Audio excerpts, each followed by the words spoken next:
இதுக்கு மிகவும் பொருத்தமான கவிதை ஒன்று. அதில் மனைவி சொல்கிறாங்க, வச்ச பொருளை வேறு இடத்துல தேடுறீங்க. நான்லாம் கிச்சனில் எந்த பொருள் எந்த இடத்துல இருக்குன்னு சரியாக சொல்லிடுவேன். கணவர் சொல்கிறாரு, உனக்கு எப்படி புரிய வைப்பது? நீ 3000 வருடங்களுக்கு முன்பில் இருந்தே அங்கே தானே இருக்கிறாய். நான் ஃப்ரெண்டு வீட்டுக்கு போயிருந்தேன். அவங்க கிச்சனில் காஃபி போட்டுட்டு வேறு வேலையெல்லாம் செஞ்சுட்டு இருந்தாங்க. அவங்க ஹஸ்பண்ட் சொல்கிறாங்க, விட்டா அவள் 24 மணி நேரமும் கிச்சன்லேயே நிற்பா. ஒரு 5 நிமிடங்கள் நீங்கள் கிச்சனில் நின்னீங்கன்னா அவங்க 23 மணி நேரம் 55 நிமிடங்கள் நிற்பாங்க இல்லையா அப்படின்னு சொன்னேன். முறைக்கிறாங்க பாஸ். இன்னொரு கவிதை, யார் சொல்லி கொடுத்தது?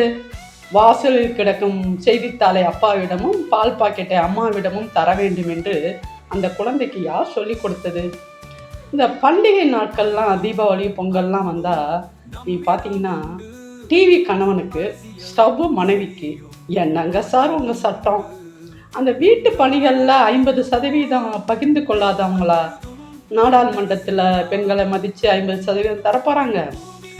சமுதாயத்தில் முக்கியமான அங்கம் குடும்பம். அந்த குடும்பத்தில் ஒரு சமத்துவம், சமநீதி இல்லைன்னா சமுதாயத்தில் கொண்டு வர முடியுமா? சிந்தியுங்கள் பெண்களே.